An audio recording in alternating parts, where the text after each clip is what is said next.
ఒక్కసారి కొమ్మూరి గోల్డ్ కి కాల్ చేయండి. తాకట్లో ఉన్న మీ బంగారాన్ని విడిపించి మార్కెట్ ప్రైస్ కి వాళ్ళు కొనుక్కుని మిగతా డబ్బులు మీకు ఇచ్చేస్తారు.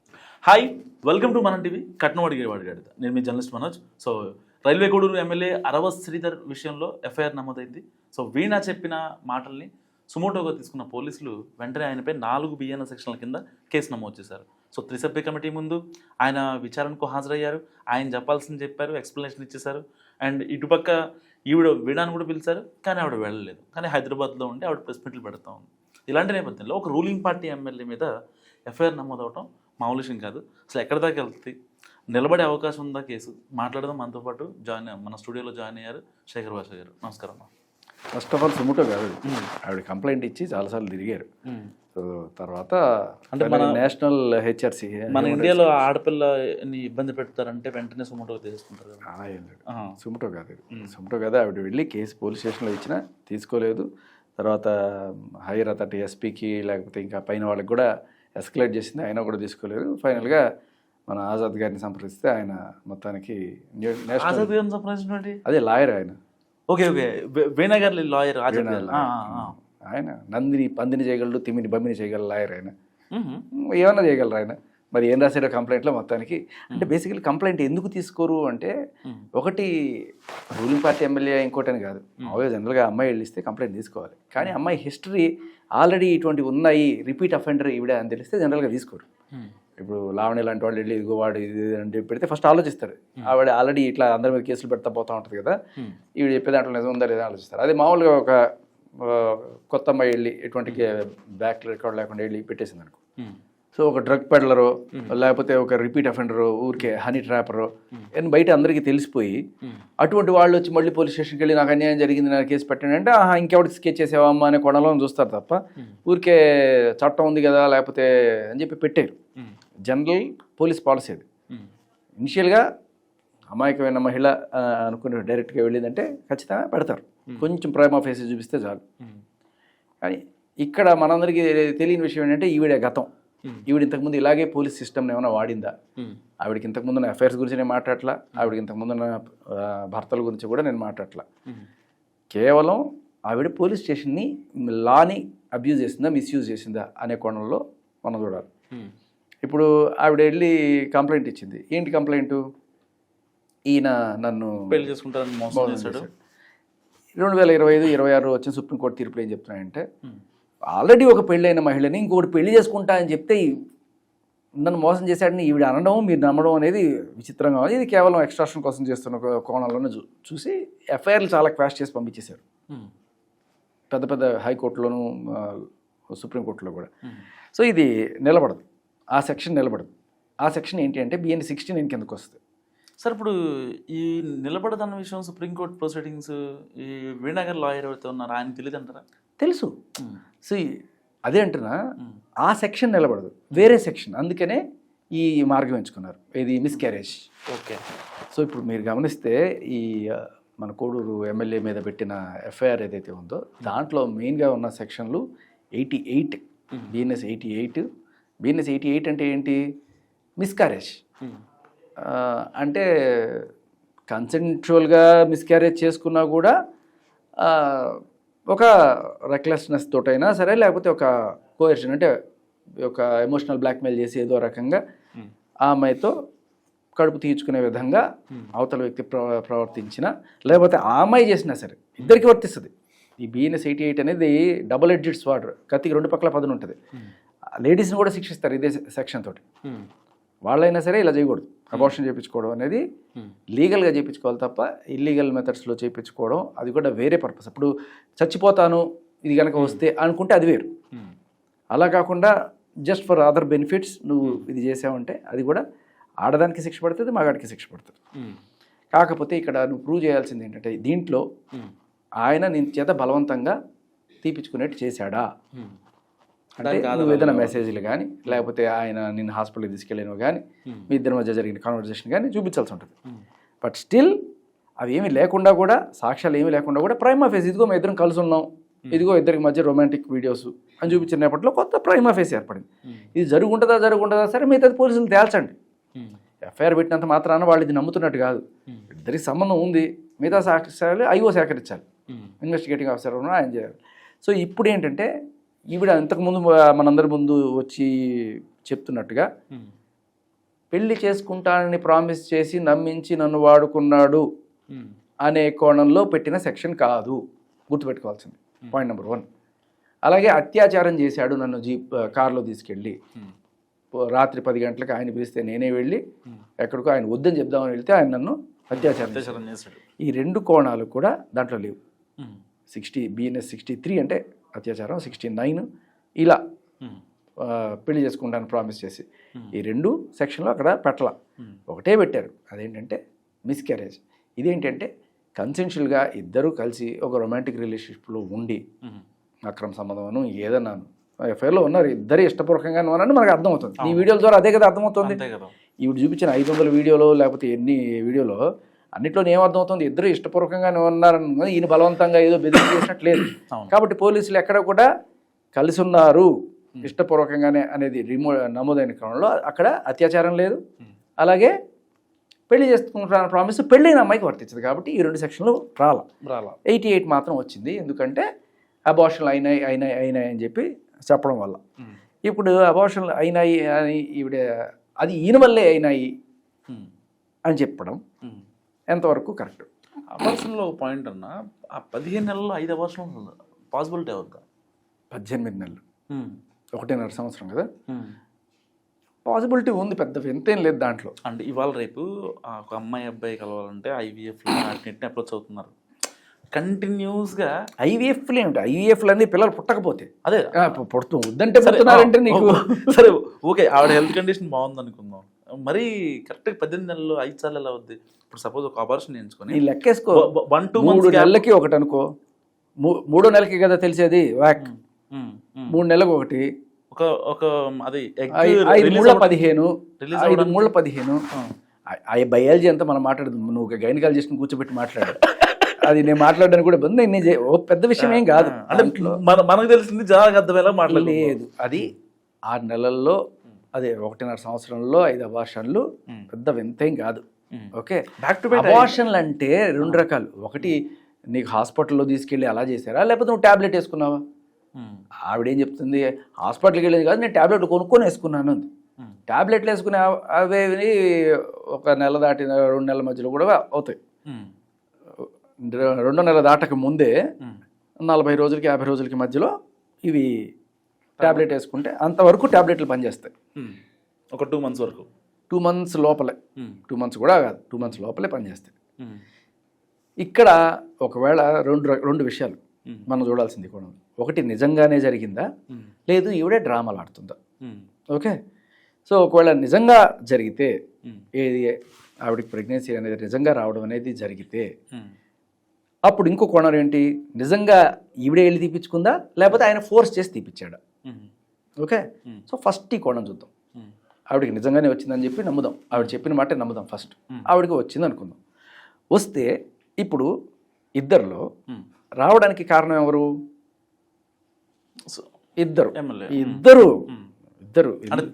మళ్ళీ ఇప్పుడు ఆమె ఏముంటది, తండ్రిని చేసింది అంటది కదా. అందుకనే ఎందుకంటే ఒకవేళ ఈయన బలవంతంగా ఈవిడి చేత అబార్షన్లు చేయించాలని ఇంటెన్షన్ ఏమన్నా ఉంటుందా? ఉండదు. ఏదో సుఖం కోసం న్యాచురల్గా ఉండాలి అనే కోరిక ఉండుండొచ్చు. అది ఈయనకైనా ఉండుండొచ్చు, ఆవిడకైనా ఉండుండొచ్చు. నేను చెప్పేది నీకు అర్థమవుతుందా? ప్రొటెక్షన్ వాడతాను అని ఈయనన్నా కూడా వద్దు నాకు అలాంటిది ఇష్టం లేదు, నువ్వు నార్మల్గానే ఉంటే బాగుంటుందని ఆవిడైనా ఉండొచ్చు, లేకపోతే ఈయన నాకు ఇట్లాగే ఇష్టం అని చెప్పి ఈయన ఉండొచ్చు. ఇది జనరల్గా జరిగే విషయం, ఇద్దరిలో ఎవరికైనా ఉండొచ్చు. ఇది ఒక కోణం. ఇలా కాకుండా సరే మొత్తానికి ఏదో అలాగే నార్మల్గా కలిసినప్పుడు జరిగింది. సరే ఈయనంటే రెక్లెస్నెస్ అనుకుందాం. మరి ఈవిడ ఇప్పుడు ప్రొటెక్షన్ ఇద్దరు తీసుకోవచ్చు, మగాడు తీసుకోవచ్చు, ఆడవాళ్ళు తీసుకోవచ్చు. మగాళ్ళు అయితే తెలుసు అందరికీ, ఆడవాళ్ళు అయితే అవేవో బర్త్ కంట్రోల్ పిల్స్ ఉంటాయి. ఇప్పుడు 1.5 సంవత్సరం వయసు ఉన్న కొడుకున్నాడు నీకు ఆయన కలిసినప్పుడు, అంటే ఇంకా వాడు పాలు తాగే పసిపిల్లాడాడు. అటువంటి పిల్లాడిని పట్టుకొని ఏ తల్లి అయినా సరే అబార్షన్ రిస్క్ చేస్తుందా? అది కూడా నువ్వు ఒక చదువుకున్న మహిళవి, గవర్నమెంట్ ఉద్యోగం, నీకు ఆల్రెడీ ఈ గైనిక్ ప్రొసీజర్స్ అన్నీ తెలిసిన మహిళ, నువ్వు అంత ఈజీగా నీ ఆరోగ్యాన్ని లేకపోతే నీ పిల్లాడిని దృష్టిలో పెట్టుకొని అంత ముందుకు వెళ్తావా? అది జరిగింది అంటే సరే ఒక్కసారి అనుకుందాం, పోయి ఒకసారి జరిగింది, మరి రెండోసారి జరుగుతుందని తెలుసు కదా, తెలిసినప్పుడు అప్పుడైనా సరే సరే ఆయన జాగ్రత్తలు తీసుకోలేదు అనుకుందాం, ఆయనదే తప్పు అనుకుందాం. కానీ ఇక్కడ తప్పేంటి? ఇంటెన్షన్ ఏంటి? ఈవిడికి బలవంతంగా ప్రెగ్నెన్సీలు తెప్పించాలనేది ఆయన ఇంటెన్షన్ కాదు. న్యాచురల్ సుఖంగా కావాలనుకున్నాడు, వితౌట్ ప్రొటెక్షన్ న్యాచురల్గా కావాలనుకున్నాడు ఆయన. అది ఆయన రెక్లెస్నెస్ వల్ల ఈవిడికి వచ్చింది అనుకుందాం. అప్పుడు ఏమైంది? రెండోసారి ఈవిడికి ఉండాలి కదా, ఇలా వస్తుంది అని తెలిసినప్పుడు మూడోసారి, నాలుగోసారి, ప్రతిసారి వస్తుంది. అది కూడా నువ్వు ఒక చదువుకున్న ఎడ్యుకేటెడ్ మెడికల్ ప్రొసీజర్స్ అన్నీ తెలిసిన ఒక తల్లివి నువ్వు. నాకు తెలియదు అతను చేస్తున్నాడంటే ఎంత ఇర్రెస్పాన్సిబుల్ స్టేట్మెంట్ అది. Is it possible? ఇప్పుడు అయినా సరే ఆవిడ చెప్పింది నమ్మదాం. ఇక్కడ నమ్మశక్యంగా లేదు. ఎందుకంటే నీ చదువుకి నీకు ఆల్రెడీ పిల్లోడు పుట్టిన దీనికి నువ్వు చేయవు. ఏ మహిళ చేయదు నార్మల్గా. సరే నువ్వు చేసావు అనుకుంది. ఎందుకు చేసావు? ఎమ్మెల్యేని గ్రిప్లో పెట్టుకోవడానికి. అది పక్కన పెడతాం, దాని తర్వాత వద్దాం. సరే, ఇప్పుడు ఒకవేళ అది కూడా కాదు, పాపం అమాయకంగానే ఉడికొచ్చేసింది అనుకుందాం. అమాయకత్వంతోనే తెచ్చుకుంది అనుకుందాం. ఏమి తెలియదు పాపం, 18 ఏళ్ల పిల్ల. ఈవిడికి అసలు ఇవేమి తెలియవు. ఏది బయట బర్త్ కంట్రోల్ పిల్స్ ఉంటాయని తెలియదు, ఆయన ప్రొటెక్షన్ వాడకపోతే ప్రెగ్నెన్సీ వస్తుందని తెలియని ఒక అమాయకరమైన అమ్మాయి అనుకుందాం పాపం. ఇప్పుడు ఇటువంటి అమ్మాయికి వచ్చింది. వచ్చినప్పుడు ఈవిడ తీపించుకుంటుందా, ఆయన తీయమంటాడా? ఇద్దరిలో ఏది న్యాయం చూద్దాం. ఓకే, ఈవిడేం చెప్తే ఆయన తీపించుకున్నాడని చెప్పారు, తీపించుకోమని బలవంతం చేశాడని చెప్పారు. నిజంగా ఒక మహిళ పెళ్ళయి కొడుకుండి భర్తతో విడాకులు కాకుండా ఒక బిడ్డని వేరే వాడితో కన్నానని చెప్పుకోవడానికి ప్రపంచానికి ఏ మహిళ అయినా సరే ధైర్యం చేస్తుందా? అలాంటప్పుడు ఆ మహిళ ఏం చేస్తుంది? తనంతటికి తానే వెళ్ళి అబార్షన్ చేయించుకుంటాడు. ఎవడో చెప్పాల్సిన పని లేదు.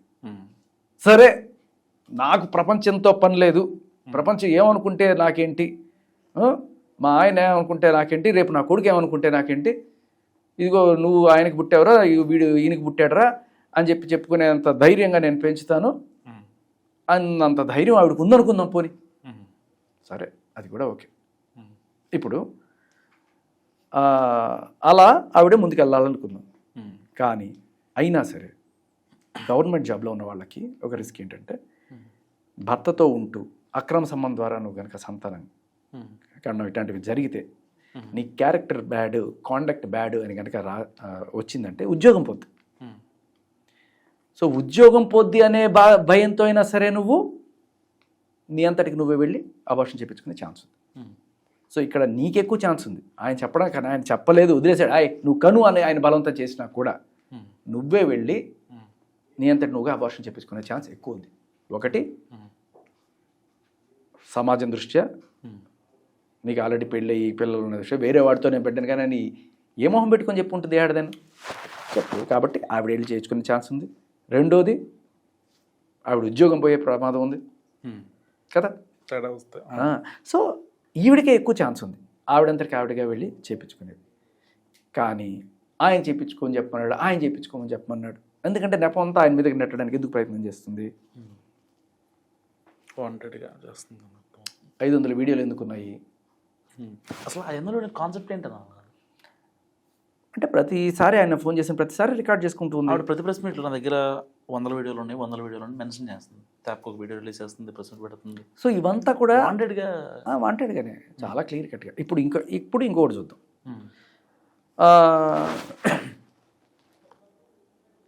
ఈవిడ ఇంతకుముందు మీరు ఫస్ట్ అసలు చూడాల్సిన కోణం ఏంటంటే, ఆవిడ హ్యాండ్ ఇక్కడ భవానీ అని ఒక టాటూ ఉంటుంది. టాటూ తెలుసా? చూసారా మీరు? చూడలేదు. అంటే మొత్తం ఆవిడ స్లీవ్ వేసుకుంటుంది. భవానీ అని ఒక టాటూ ఉంటుంది. ఏంటి ఆ టాటూ? చెప్పుకో చూద్దాం. మేబీ టాటూ వేసుకుంటే బాయ్ ఫ్రెండ్ లేదా భర్త అయి ఉండాలి.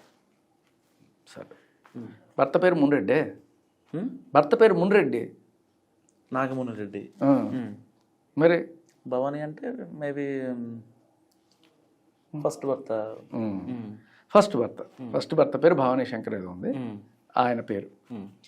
అయితే ఆయన అంత ప్రేమించిందా, అంత ఇచ్చేసి చేసుకుందా అంటే మళ్ళీ అక్కడ మనం బద్వేల్ పోలీస్ స్టేషన్కి వెళ్తే కొన్నాళ్ళ క్రితం మొదటి పెళ్ళి పోయిన విడిపోయిన టైమ్స్లో మొదటి భర్త నుంచి 5 లక్షలు సెటిల్మెంట్గా తీసుకొని విడిపోయారట. ఆ భర్త మీద అంతకుముందు 498A కేసు పెట్టి అతన్ని పోలీస్ స్టేషన్కి ఇచ్చి కరెక్ట్గా పోలీసులు ఎఫ్ఐఆర్ చేయడానికన్నా ముందు రోజు వరకు ఈ టాటూ లేదట. ఆ కరెక్ట్గా పోలీస్ స్టేషన్కి వెళ్ళి చూడండి సార్ ఎంత ప్రేమించి నేను టాటూ వేసుకున్నాను, ఇంత చేశాను, నేను ఊరికే చేస్తాను అన్నట్టుగా అక్కడ చెప్పిందట అని వీళ్ళు చెప్తున్నారు, మొదటి భర్తకు సంబంధించిన వాళ్ళు. సో ఇలా అక్కడ పోలీస్ స్టేషన్లో ఆ కేసు తీసుకోవడం కోసం ఒక టాటూ ప్రత్యక్షమైంది. భవానీ అనే టాటూ ఆవిడ వేసుకొని అలా అక్కడ ఎఫ్ఐఆర్ అయింది. ఆ ఎఫ్ఐఆర్ ద్వారా ఇంకొకటి కూడా ఏంటంటే ఈవిడ ఫస్ట్లో హర్ష వీణా రెడ్డి అని పేరు పెట్టుకున్నట్టుగా చెప్తున్నారు. ఏది ఫేస్బుక్లో ఇలా అందరికీ పరిచయం అవుతూ ఉంటుందట. అలా పరిచయం అవుతున్నప్పుడు ఆ పరిచయం ప్రేమగా మారడం, ఆ ప్రేమగా మారిన తర్వాత ఆయన కూడా రెడ్డి అనుకోవడం, మొదటి భర్త కూడా రెడ్డే, ఆయన ఈవిడ కూడా రెడ్డి అనుకొని సేమ్ క్యాస్ట్ కదా పెద్ద ప్రాబ్లం ఉండదని అప్రోచ్ అవ్వడం. తర్వాత ఈయనకి ఈ విషయం తెలియడం సేమ్ క్యాస్ట్ కాదు, ఎస్సీ అంటే సేమ్ క్యాస్ట్ కాదు, షెడ్యూల్ క్యాస్ట్ అని ఆయనకు అర్థమైంది. సో తర్వాత ఆయన కొంచెం బ్యాకప్ అయిపోవడానికి ట్రై చేస్తే నువ్వు క్యాస్ట్ని చూసి ఇట్లా చేస్తున్నావు అని చెప్పి ఎస్సీ ఎస్టీ అట్రాసిటీ కూడా నీ మీద పెడతానని చెప్పి ఏదో రకంగా నానా రకాల బెదిరింపులకు ఆయన గురి చేసి ఫైనల్గా 5 లక్షలు 20 లక్షల దగ్గర నుంచి మొదలు పెడితే 5 లక్షలకి సెటిల్మెంట్కి వచ్చారట. అప్పుడు కూడా స్టేషన్లో ఇది చూపించడంతో పాటు నేను ఆల్రెడీ ప్రెగ్నెంట్ వీడి వల్ల అని చెప్పిందట. ఇది ఆన్ రికార్డు బద్వేల్ పోలీస్ స్టేషన్లో ఉంది. అక్కడ ఎస్ఐని అడిగినా కూడా మీకు చెప్తారు ఆ రోజు ఉన్న ఎస్ఐ ఎవరైతే ఉన్నారో. అంటే ఏంటి, ప్రెగ్నెన్సీ ఉండి డబ్బులు అడగచ్చు అనే ఒక కాన్సెప్ట్లో ఈవిడ ఫస్ట్ విజయవంతమైంది. తర్వాత ఈ విజయవంతమైన అస్త్రాన్ని ప్రయోగించింది. నీకు ఇప్పుడు ఒక ఆడియో వినిపిస్తా. మామూలుగా ఒక ఇల్లిసిట్ ఎఫ్ఐఆర్లోనో లేకపోతే ఇలా ఒక ప్రెగ్నెన్సీ వచ్చినప్పుడు ప్రెగ్నెన్సీ ఉంచుకోవాలి అనుకున్న మహిళ ఏం చేస్తుంది, తొందరగా పెళ్లి చేసుకోవాలి మనం అనుకుంటుంది, అంతే కదా, ఇంకేమన్నా అనుకుంటుందా? అది అంతకు మించి ఏముంటుంది, లేకపోతే తీపించుకోవాలనుకుంటుంది, లేకపోతే ఉంచుకోవాలనుకుంటే తొందరగా పెళ్లి చేసుకోవాలనుకుంటుంది. ఇక్కడ ఇది విను. నాకేమి ఇదేంటి నేను డబ్బుల కోసమో దేనికోసమో అయి ఉంటే 5 సార్లు ప్రెగ్నెన్సీ వచ్చింది సార్. 5 సార్లు ప్రెగ్నెన్సీలో ఏదో ఒక ప్రెగ్నెన్సీ నుంచేసుకొని డబ్బులు అడిగేదాన్ని. కానీ ఈ నా కొడుకు అసలు తప్పు పోకూడదు, పక్కకు పోకూడదు వాడు. నాకేమి ప్రెగ్నెన్సీ ఉంచుకొని డబ్బులు అడిగేదాన్ని అంటే యాటిట్యూడ్ గమనించండి. ప్రెగ్నెన్సీ ఉంచుకొని డబ్బులు అడిగేదాన్ని. ప్రెగ్నెన్సీ ఉంచుకుంటే డబ్బులు అడగాలని అవి ఎక్కడైనా చెప్తారా? నాకు అర్థం కాదు. ప్రెగ్నెన్సీ ఉంచుకుంటే డబ్బులు అడగచ్చు అనే విషయం ఈవిడే బలంగా నమ్ముతున్న సిద్ధాంతం అనుకుంటా. నాకేమి ప్రెగ్నెన్సీ ఉంచుకొని డబ్బులు అడిగేదాన్ని, అప్పుడు చాలా స్ట్రాంగ్గా ఉంటుంది కాబట్టి. సో మామూలు రిలేషన్లో అయితే కుదరదు. ఈ ప్రెగ్నెన్సీ అనే దాని వల్ల ఒక బలమైన లింక్ ఎస్టాబ్లిష్ చేస్తాం, దీనివల్ల మనం ఎంతో కొంత ఎక్స్ట్రాక్ట్ చేయొచ్చు అనేది ఆవిడ చెప్తాం. ప్రెగ్నెన్సీ ఉంచుకుంటే డబ్బులు అడిగేదాన్ని కదా, కానీ నేను అడగలేదు, ఏదో బయట ఇంకా ఏదో కలరించుకుంటాం. అంతేకాకుండా ఆయన కంట్రోల్లో పెట్టడానికి నానా రకాల ప్రయత్నాలు చేస్తున్నా అని చెప్తుంది. వాడు వీడు అని మాట్లాడుతుంది. వాడు నా కొడుకు పిల్ల చేష్టలు చేస్తుంటాడు, వాడిని కంట్రోల్లో పెట్టుకోవాలి అని చెప్పి చెప్తూ ఉంటుంది. సో చాలా క్లియర్ కట్గా ఇక్కడ మనకేమర్థం అవుతుందంటే ఈవిడ గతంలో ఇదే ప్రెగ్నెన్సీ మొదటి భర్తతో విడిపోవడానికి వాడిన అస్త్రం. మరి అప్పుడు ఆ ప్రెగ్నెన్సీ ఉన్నప్పుడు బిడ్డేడి అంటే అప్పుడు ఆల్రెడీ అబార్షన్ చేయించారా లేదు, అసలు ప్రెగ్నెన్సీ లేదా? దీన్ని బట్టి ఏమర్థమవుతుంది, డ్రామానా లేకపోతే నిజమా? సో ఇప్పుడు ఒకవేళ డ్రామా అయితే ఓకే, డ్రామా ఎందుకు ఆడుతుంది? క్లియర్ కట్ ఆయన ఒక ఎమ్మెల్యే, పవర్లో ఉన్నాడు, అదొక కిక్కు. ఫస్ట్ పవర్లో ఉన్న మనిషి నా చుట్టూ తిరుగుతున్నాడు అనేది. తర్వాత అతను మన చెప్పు చేతల్లో ఉంటే మనకు ఆ కిక్కే గ్రిప్పే వేరు ఈ నియోజకవర్గం మీద. కాబట్టి ఏదో నార్మల్ రిలేషనే కాకుండా ఇంకా బలమైన బాండింగ్ ఉండడానికి ఇలా. ఇంకొకటి ఈ 5 ప్రెగ్నెన్సీలకు సంబంధించి ఆవిడేవో బిల్లులు చూపిస్తుంది. ఎక్కడ కూడా మెడికల్ ప్రొసీజర్ జరగల. ఓకే, ఎవరైనా సరే నిజంగా అబార్షన్ పిల్స్ వాడిన వాళ్ళు ఫోటోలు తీసి పెట్టుకుంటారా, బిల్లులు పెట్టుకుంటారా, లేదు సాక్ష్యాలు కావాలనుకున్న వాళ్ళు పెట్టుకుంటారా? సో బేసికల్లీ ఏంటంటే నువ్వు కొనుక్కోవచ్చు, బిల్స్ చూపించవచ్చు, వాడు ఉండకపోవచ్చు కదా. అవును, బిల్లు కొనడం నువ్వు కూడా కొనవచ్చు, నువ్వు కూడా పోయి ప్రెగ్నెన్సీ బిల్లు కొనుక్కోవచ్చు, ఎవడైనా కొనవచ్చు. పోయి కొనుక్కొని వాటి ఫోటోలు తీసుకొని ఇదిగో ఒక బిల్లు వాళ్ళకి పంపిస్తావు. ఒక రకమైన ఎమోషనల్ ట్రామాలోకి వెళ్ళిపోతారు అవతల వాడు, అమ్మో నిజంగా జరిగింది అని చెప్పి. సో ఇక్కడ మనం ఈ ఎంటైర్ ఎపిసోడ్లో అసలు అరవ శ్రీధర్ మీద కేసు మరి నిలబడిద్ది అంట. నాకు తెలిసి నిలబడదు. నేను ఎందుకు చెప్తున్నా అంటే ఎక్కడైనా సరే ఒక్క ఎవిడెన్స్ ఆవిడ ప్రొడ్యూస్ చేయాలి. ఏంటి, అరవ శ్రీధర్ ఈవిడికి పెట్టిన మెసేజెస్ కావచ్చు, కాల్స్ కావచ్చు, వాటిల్లో ఆయన ఈవిడితోటి డిస్కస్ చేస్తుండాలి. ప్లీజ్ తీపించుకోవాలి, లేకపోతే మనకి పరువు పోద్ది, మనం అన్యాయం అయిపోతాం ఇక్కడ, నీకు కూడా రేపు ఇబ్బంది అవుతుంది, అందరూ అట్లాంటి కొడుకు ఇట్లాంటి కొడుకు అంటారు, కాబట్టి దయచేసి తీపించుకో అని ఆయన మెసేజ్ అయినా కాల్ రికార్డ్ అయినా ఒక్కటైనా ఉండాలి. లేదు హాస్పిటల్కి ఈయన తీసుకెళ్ళినా, ఏదో ఒకటి ఉండాలి, హాస్పిటల్కి ఈయన తీసుకెళ్ళినా, కనీసం ఆ బిల్లులకి డబ్బులు ఈయన కట్టిన, ఏదైనా సరే ఇటువంటి ఒక్క రికార్డ్ అయినా ఉండాలి. ఏమీ లేదు, ఒకటి కూడా లేదు. ఎందుకు, సరే లేదు కదా అంటే అన్నీ రికార్డ్ చేసి పెట్టుకుంటామా మేము అని అనవచ్చు. మిగతా వాళ్ళు ఆ మాట అనొచ్చు, నువ్వు ఆ మాట అనలేవు. ఎందుకంటే నువ్వు అన్ని రికార్డ్ చేస్తున్నా, ఆల్రెడీ అన్నీ ఉన్నాయి, ప్రతిదీ రికార్డ్ చేస్తున్నా, నీకు అన్ని రొమాంటిక్ కాల్సే దొరుకుతున్నాయి తప్ప ఒక్క ఈ కాల్ నువ్వు ఏదైతే నెపం ఆయన మీద వేసావో దానికి సంబంధించిన సాక్ష్యం లేదు. రొమాంటిక్ డ్యూయట్లు పాటలు ఉన్నాయి తప్ప దీనికి సంబంధించిన సాక్ష్యం ఒకటి లేదు. దాన్ని అప్పుడు ఎలా చూస్తాం? చాలా క్లియర్ కట్గా అన్ని రికార్డ్ చేసి నీకు ఇది రికార్డ్ చేయడం తెలియలేదా? అంతే కదా, ఇన్ని చేసావు, ఒకటి కాదు. సో ఇది మరి చాలా మోటివ్ అయితే క్లియర్ కట్గా నాకు అలా అనిపిస్తుంది. మరి 88 అనేది తీవ్రత అంటే ఒకవేళ కనుక 3వ నెలలో కనుక తీపిస్తే ఒక శిక్ష, 6వ నెలలో తీపిస్తే ఒక శిక్ష, 7వ నెలలో తీపిస్తే ఒక శిక్ష, ఇలా శిక్షలు పెరుగుతూ పోతాయి. 3 ఏళ్ల నుంచి 7 ఏళ్ల వరకు రకరకాల జైలు శిక్షలు ఉంటాయి దీనికి సంబంధించి. లేకపోతే ఇంకా తక్కువ అయితే ఫైన్తో పోతుంది. ఏది 3 నెలల కన్నా తక్కువదైతే జనరల్గా ఫైన్లు వాటిలోనే పోతుంది. నాకు తెలిసి వీటిలో ఇప్పటిదాకా ఈ సెక్షన్ 88 మొగుళ్ళు పెళ్ళాల మీద పెట్టిన సెక్షన్ ఇది. అంటే నాకు ఇష్టం లేకుండా ఈ వెళ్ళిపోయి బలవంతంగా తీపిచ్చేసుకుంది అని మొగుళ్ళు పెట్టిన కేసు.